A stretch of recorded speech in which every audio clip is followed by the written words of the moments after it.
laws alone cannot secure freedom of expression. In order that every man may present his views, there must be a spirit of tolerance in the entire population. Albert Einstein. 2 cheers for democracy. 1, because it admits variety. And 2, because it permits criticism. With a word from E.M. Forster, I welcome you to ATN Politics. In Atlantic Television Network, ATN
congratulated the winners and also commended the party faithful for their peaceful conduct during the 2 primary elections. The Wednesday exercise, which witnessed mass turnout of party delegates and stakeholders in the 17 local government areas, saw the eventual candidates clear the polls in most places following weeks of consensus building preceding the exercise, and many aspirants who spoke at the venue declared support for the eventual winners, urging their supporters to vote for them. Yes, sir. Yeah, in Enugu State, led by Peter Mba, we are seeing a primary election of the People's Democratic Party, the ruling party.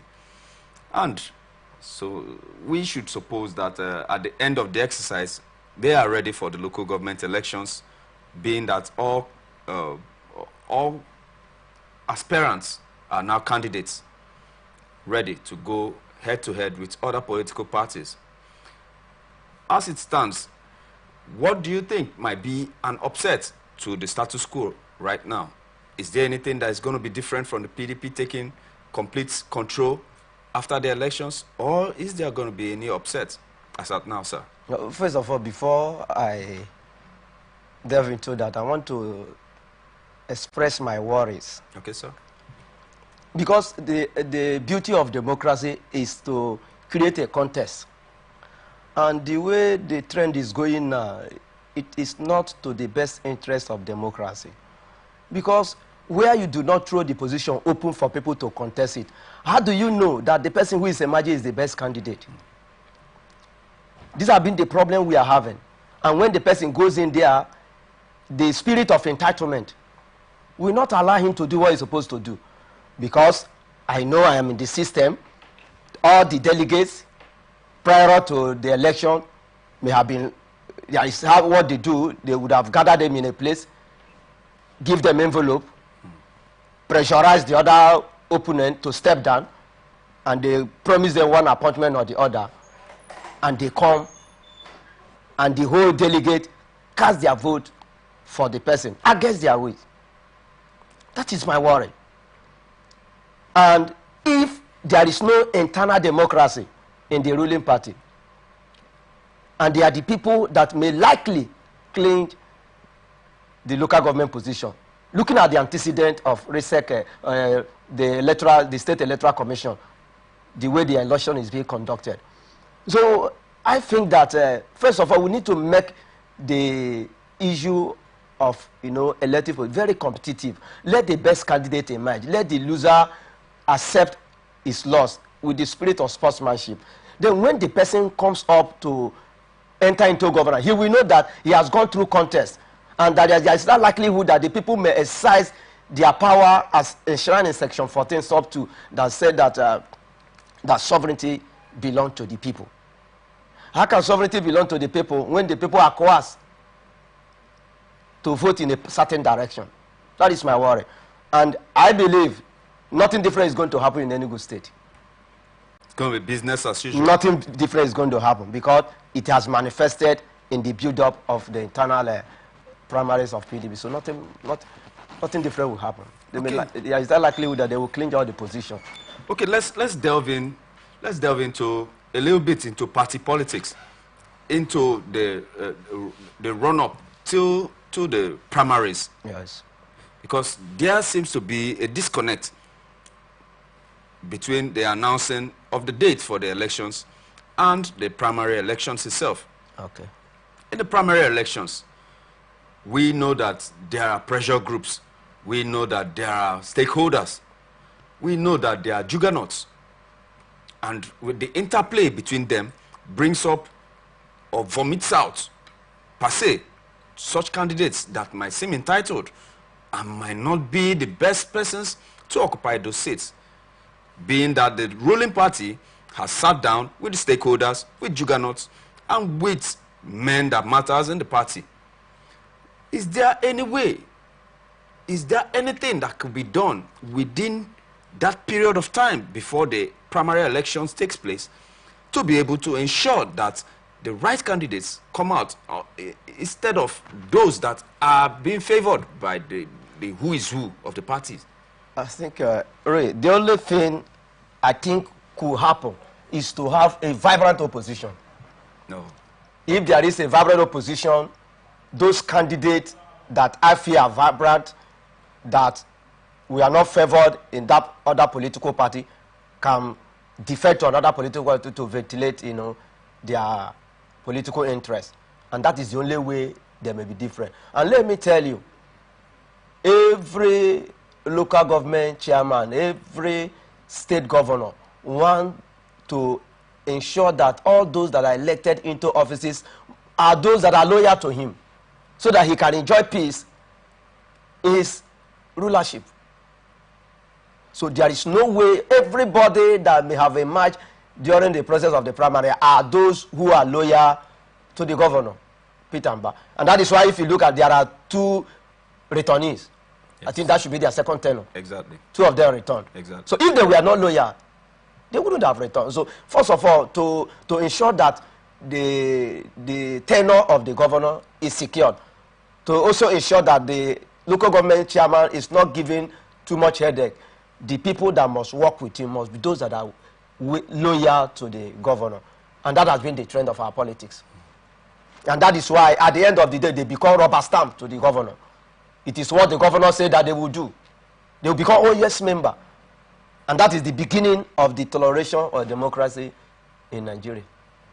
Okay, being that the governor has vested interest, and his interest also includes securing his position as the governor. Yes. If he doesn't start from the grassroots, that is where discontent, that is where opposition, internal opposition, could rise up from. That could cascade into the loss of his own seats and his own political influence.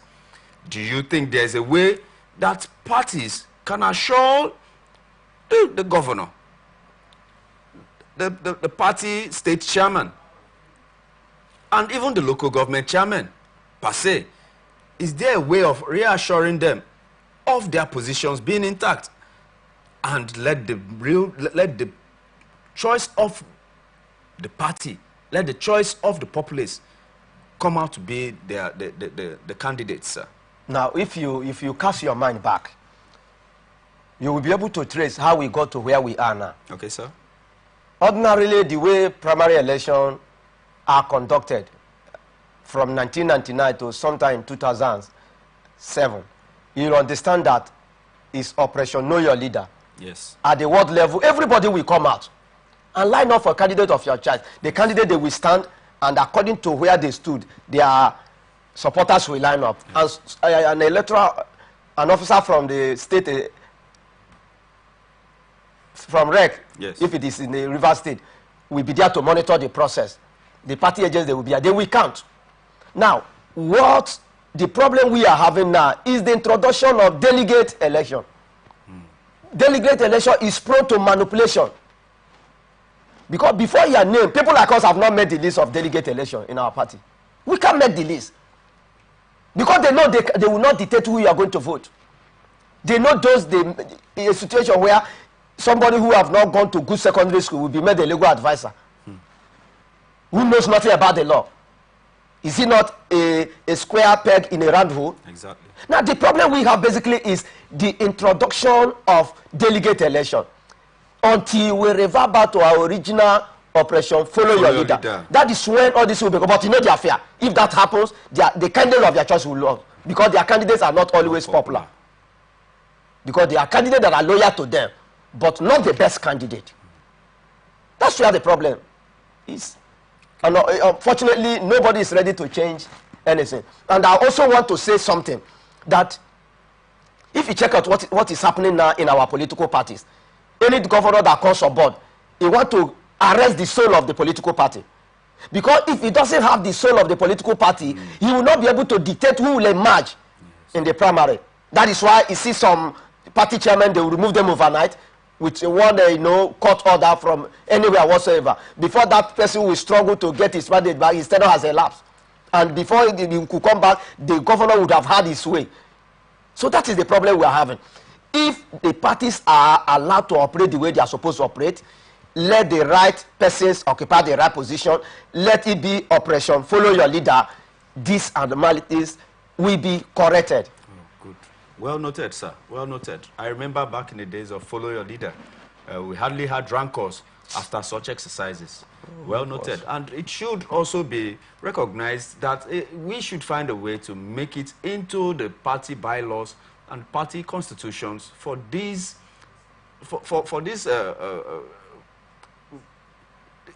these solutions should be implemented. We shouldn't just come here every day and speak and nothing is being done about it.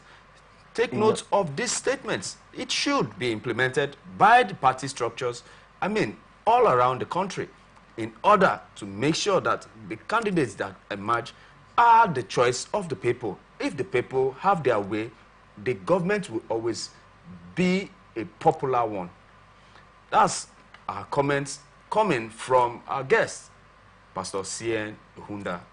Now let's move on. The new Nigeria People's Party in Kaduna State, NNPP, has inaugurated new executives to steer the ship of the party. The inauguration, which was held yesterday, had Muhammad Lawal Sultan emerging as the chairman, and the national organizing secretary of the party, Honorable Yunusa Bala, urged the new ESCOs to secure and win all the 205 wards and the 23 local government seats in the state. He expressed optimism that the new leadership of the NNPP will take over Kaduna in 2027.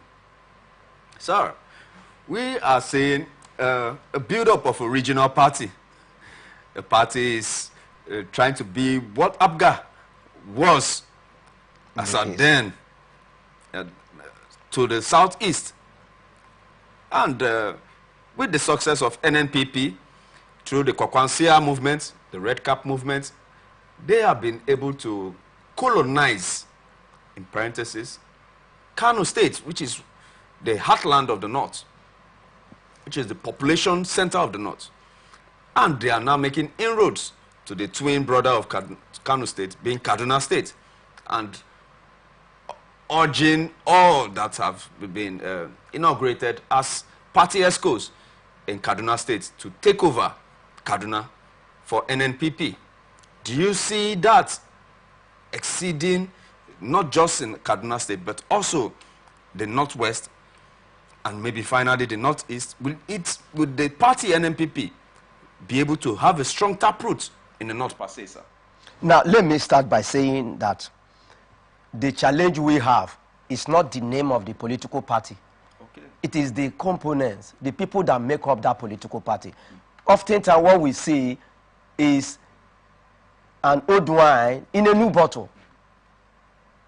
They carry the ideology from their XYZ political party to the new political party. And you don't expect anything different from NPP. You don't expect anything different. I must say that Kwankwaso is a force, and I know, even APC know that there is issue. Yeah. It's a party that must keep them on the, that have kept them on the toe, and they are worried. And I am believing that, knowing the type of person Kwankwaso is, I don't have any scintilla of doubt that they will become a thorn in the flesh of APC politics in Kaduna State. But my challenge basically is that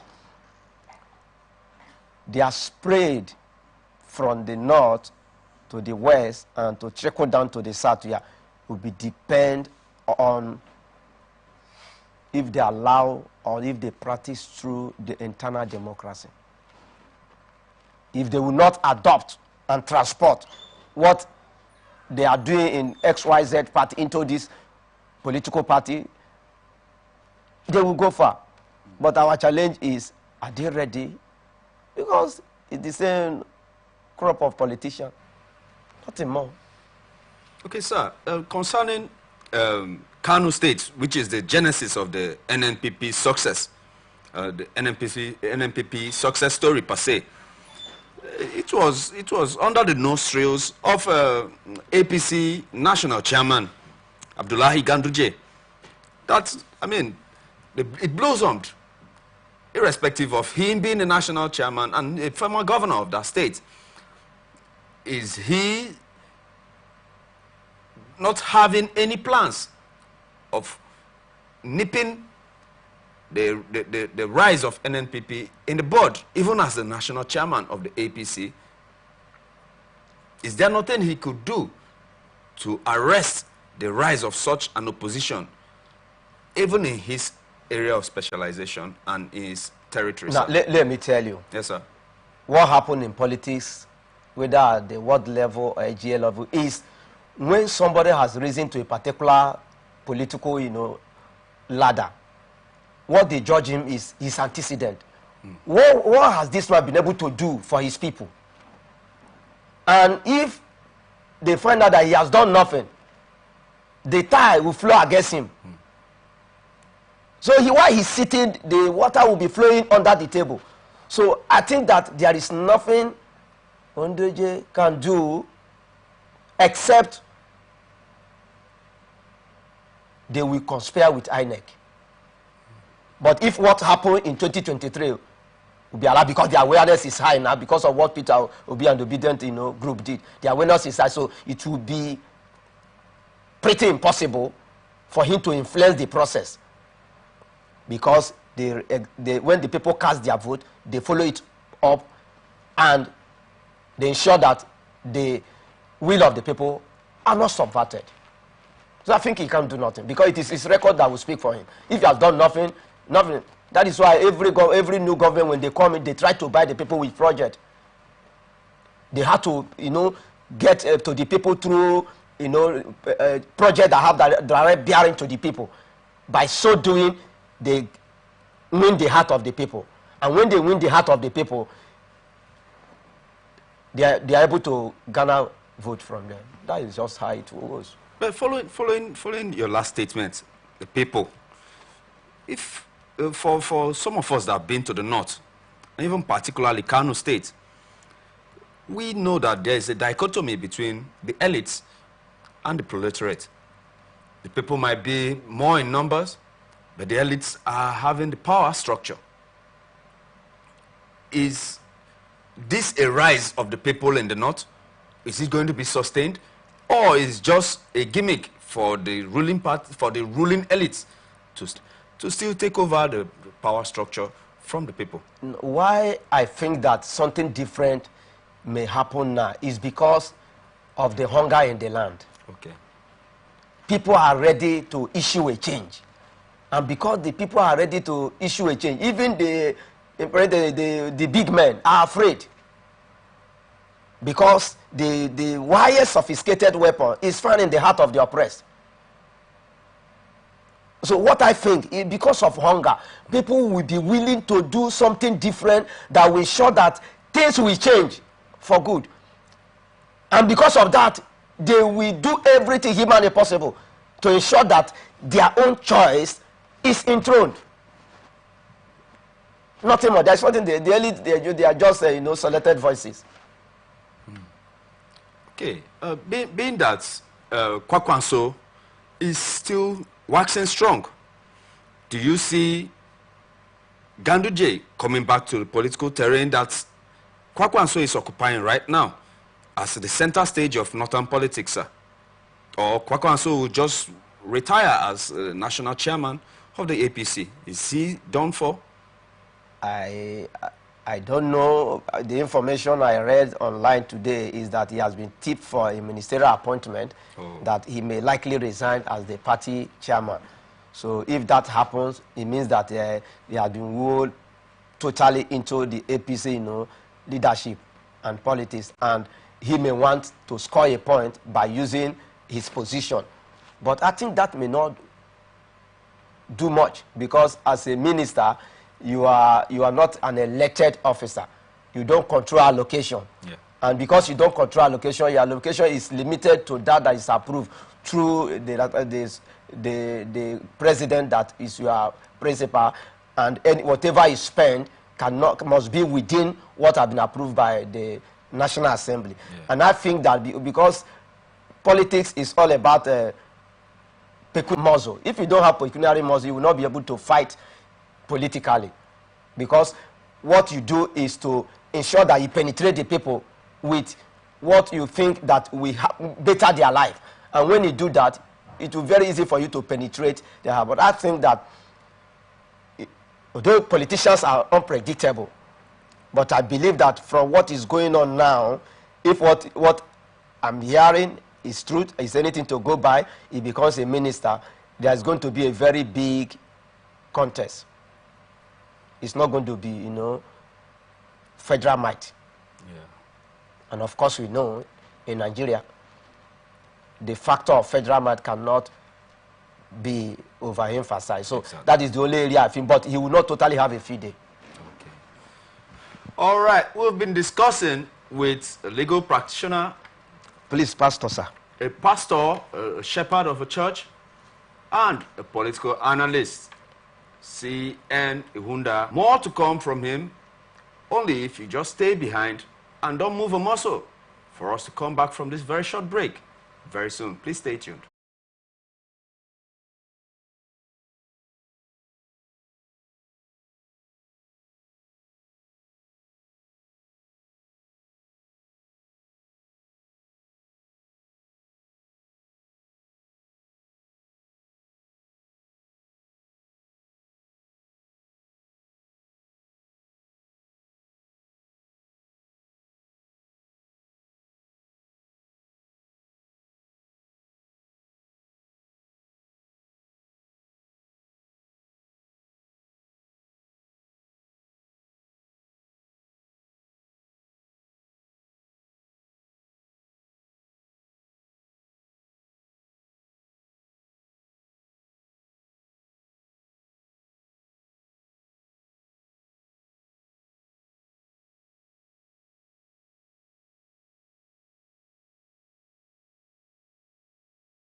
Oh, help us. So we'll continue to talk until things change. Welcome back to ATN Politics on Atlantic Television Network right here in the city of Port Harcourt. We are open for advert placements, bookings, commercials, and you can connect with us on Atlantic Television Network on Facebook and YouTube, on Instagram and TikTok, Atlantic TV Network 1, on X, formerly Twitter, Atlantic TV Net, or watch us live on our website, atlanticnetwork.tv. I'm still your host, Raymond Kenembata, still with our guest, Pastor C.N. Ihunda, a political analyst and a practitioner of the legal books. We are here with this story concerning the political parties that have condemned plans by the Kano State Independent Electoral Commission to fix 10 million naira and 5 million naira for the purchase of nomination forms for candidates vying for chairmanship and councillorship seats, respectively, in the local government elections in the state billed for November the 30th. The chairman of the commission, Sani Lawal Malum Fashi, who announced the official release of the guidelines and timetable for the elections yesterday, explained that the cost of the forms was affected by the unprecedented inflation in the country, adding that power, transportation, security, diesel, printing, and other services that would facilitate a successful conduct of the elections have become more expensive. He also argued that the value of the offices have been upgraded by the recent Supreme Court's judgment, which granted financial autonomy to local councils, even as he noted that the cost of their nomination forms were not different from similar costs in neighboring states. The part B of this story goes thus. Meanwhile, the senior special advisor to the governor, Abba Kabir Yusuf of Kano State, Abdul Rahman Muhammad Suleiman, popularly known as Mai Kadama, has not only resigned his position, but dumped the New Nigeria People's Party, NNPP, for the APC, or Progressive Congress, after meeting the Deputy Senate President, Senator Barau Jibrin. Suleiman, Governor Yusuf's senior special advisor on entrepreneurship, abruptly announced the defection on Thursday after a meeting with Barau Jibrin in his office in Abuja. Mai Kadama held several positions before his switch, including leading the Kwakwansia movement in Plateau State. Similarly, he was also head of the G5 faction in Kano State. In a Facebook post, Jibrin said that Mai Kadama joined APC to advance good governance and accelerate development. Okay, we have a twofold story here, sir. Let's deal with the first. 5 million and 10 million naira. 10 million naira for chairmanship and 5 million naira for councillorship. Sir, I beg to throw in some few words here, because they say that it's not of their making, that there's inflation in the country. But for a councillor, how much does a councillor get a salary? How much does a chairman get a salary? They have to dole out this amount. Is it going to make them accountable to the people if such amounts of money are paid? 10 million naira and 5 million naira. Are they not going to look that in the next 3 or 4 years, per se, if the law permits, that they should recover and recover what they've invested, per se, without the recourse to the will of the people, sir? Now, I want to start by saying that the last time I checked, I am aware that it is not the political party that finance local government election. Okay. It is the state. It is the state. It is budgeted. Whatever the RISEC will send their own budget. Okay. And it's among the money budgeted for the year in the fiscal year of the state. So the last time I checked, they are not. So if any money for purchase of fund goes to the purse of the political party. That is how it's being done. Now, there is a danger. We keep on crying corruption, corruption, corruption, corruption. Most of all these things our leaders are doing are a way of implanting corruption to a fertile ground. Now let me tell you, where, let's say, a man who just finished his university, has not done any job, Where is he going to get 5 million naira to purchase the fund? Exactly. Exactly. Now, the man who wants to become local government chairman, what has he worked? If he's gainfully employed, that he has 10 million naira, why will he come into politics? How much are they paying him as his salary? Now, what the danger of it all is that when these people come in, they will see it as a business. They will see it as coming to serve the people. Because one, in another way, it's also encourage political godfatherism. Because these people are financially incapacitated, or they are not financially buoyant, there may be sponsor, political sponsor, Binet, that will produce this money. And when they are sworn in, if they eventually emerge as winner and they are sworn in, they will have to pay back. And that is why we keep on crying corruption at all levels. Because when these people call in, how much is the salary of a local government chairman? How much is the salary of the councillor? Now he will be under pressure to begin to eat constituency project, money assigned for constituency project, so that he will be able to balance, his sponsor. Then the local government chairman have to play to gallery so that he's finished his first tenure and they will approve for his second tenure. And before you know it, the people will not get anything from that regime. That is what we are facing. It's not peculiar to that state. It's everywhere. Tell me why a political party will not make purchase of interest fund affordable. Make it affordable. Because if they make it affordable, the most qualified people who are not financially buoyant may be able to be accommodated. So this is one thing the political class does to push. To alienate those that. Oh my God! They deliberately do those things. Like he said that the office is now more lucrative. What he's saying now is saying directly, encouraging corruption in the system. Exactly. What has that got to do with the autonomy of the local government? Yes. Is it the money entering? The danger. Look, we are talking about universal basic education now. One of my members, he was saying that people are just happy that there is financial autonomy granted to the AGA. That as a local government administrator, he knows that it is not going to work.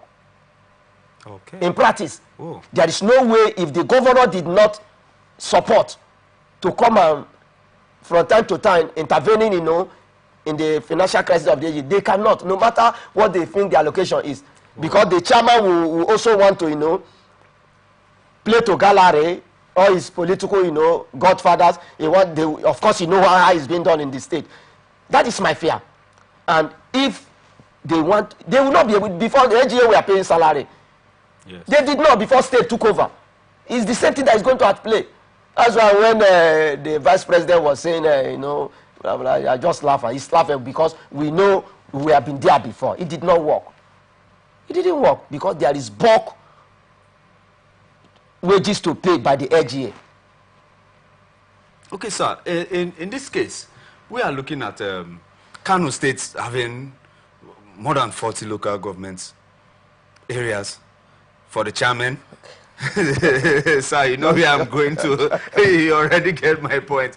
And with, double that for the wards. 100 million for chairman. Sir, where is all those funds? Where are they being funneled to? Who are the direct beneficiaries of those funds that will be paid for the nomination forms, sir, please? So that we start pointing fingers where the problem is.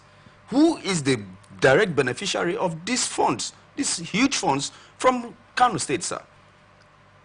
Now, they are, look, let me tell you. Yes, sir. In practice. Yes, sir. They will tell you that during the campaign,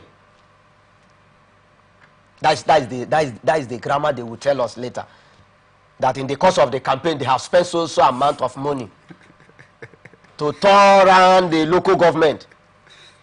They have made consultation. They have done this, they have done that. They have their internal budget. And of course, the party chairman cannot do it without the support of the state governor. Yeah. So that is where the problem is. They are co-conspirators as far as this issue is concerned. If the state governor, in fact, before a party chairman will come to the public and declare such figure, he would have communed with the state governor and he has the blessing of the state governor to go ahead. Yeah. Because there's no way he would have come if the state governor would give a counter order. Exactly. Because they know they are going to benefit from the process. But I think they are not helping our democracy.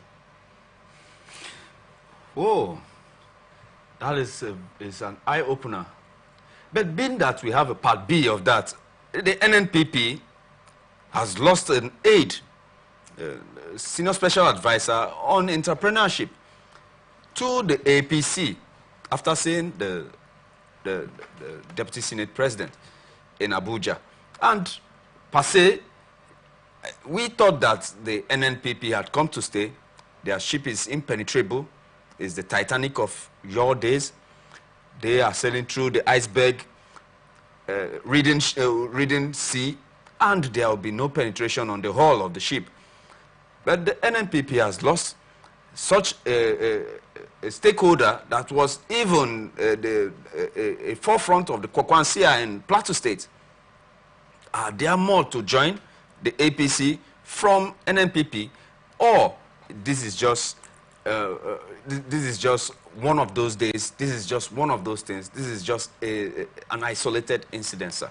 I think in my view, it is not alien to our political practice. Exactly, sir. You know, when you are in a place and your political, dreams is very obvious and that is not likely to be actualized, you make hay while sun shine. Exactly. So what he has just done now is to ensure that he goes to a place where somehow he may ventilate his political interest. Okay. But it may turn to be a suicide mission. In this state, in this our dear River State, there was a time, Tele Crew refused to join Governor Mechi to APC. Yes. Has anything been said about Tele Crew to date? Political, that thing killed his political career. Because he has proven himself to be unreliable. Look at what is happening to Shaibu in Edo State. Exactly. So let me tell you, when you are overambitious, I have followed politics with my little age. I have followed politics closely. Anybody that is overambitious, they are very weary to entrust political position into that person's hand. For example, in this state, look at of governor. They brought similarly Silvera, who do not have any political interest. That is how politics is being run. Yes. Because if he make mistake, give political power to somebody political ambitious, when he grabs it, he will relegate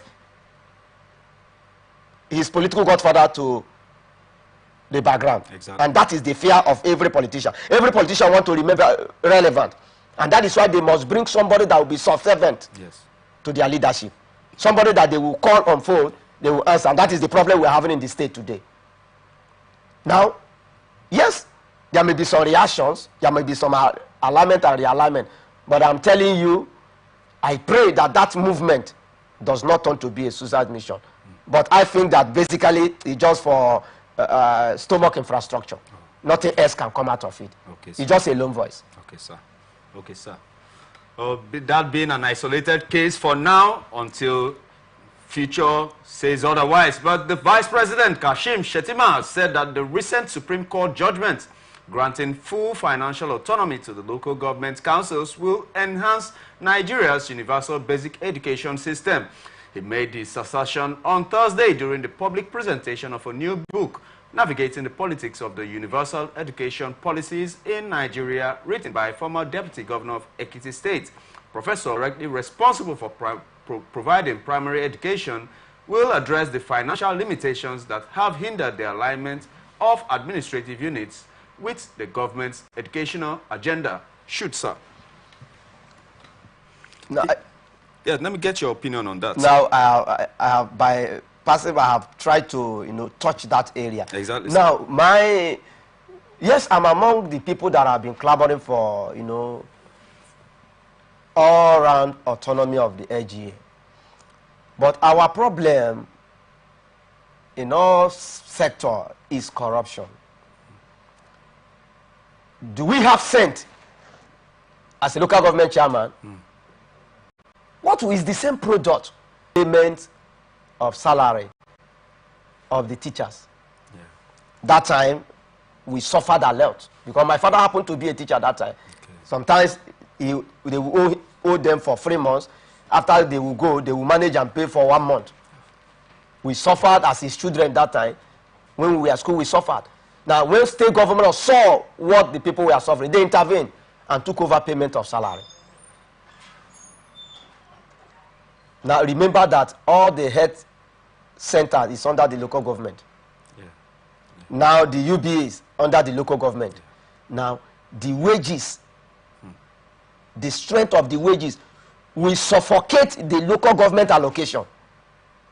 Mark my word. You will say that Pastor N.C. Hunda said it when he was a guest in ATM on the 16th day of August, year 2024.